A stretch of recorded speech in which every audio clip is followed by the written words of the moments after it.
সিলেট আলিয়া ময়দান থেকে বাংলাদেশের মূল ধারার রাজনীতিবিদ নেতাদেরকে বলছি, কি বিএনপি, কি জামাত, কি এনসিপি, আগে বাংলাদেশ রক্ষা করুন। যারা বাংলাদেশে নির্বাচন বানচাল করতে চায়, ওই অসুখ চক্রই এনসিপি নেতা হাদিকে গুলি করেছে। নির্বাচনকে বানচাল করার জন্য ঐক্যবদ্ধ হয়ে ঘোষণা দেন, ভারতের চক্রান্ত বাংলাদেশে মেনে নেওয়া হবে না, হবে না, হবে। একটি রাষ্ট্রে আন্দোলনের মাধ্যমে সরকার সরিয়ে আরেক সরকার বসানো, এটা অভ্যুত্থান। আর একটি রাষ্ট্রে সরকার বিতাড়িত করে সিস্টেম পাল্টায় দেওয়া, ওইটা বিপ্লব। সিস্টেম পাল্টাইছে? আগে দুর্নীতি ছিল, এখন আছে। আগে খুন ছিল, এখন আছে। আগে সহিংসতা ছিল, এখন আছে।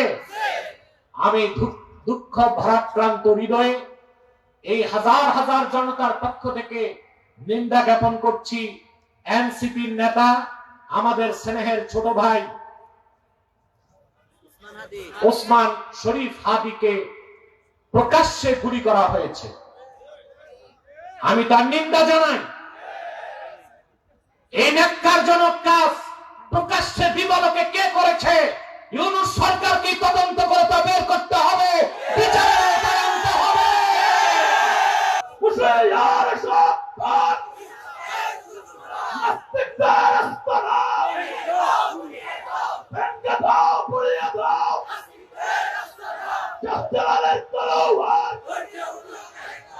আমি আজ সিলেট আলিয়া ময়দান থেকে বাংলাদেশের মূল ধারার রাজনীতিবিদ নেতাদেরকে বলছি, কি বিএনপি, কি জামাত, কি এনসিপি, আগে বাংলাদেশ রক্ষা করুন।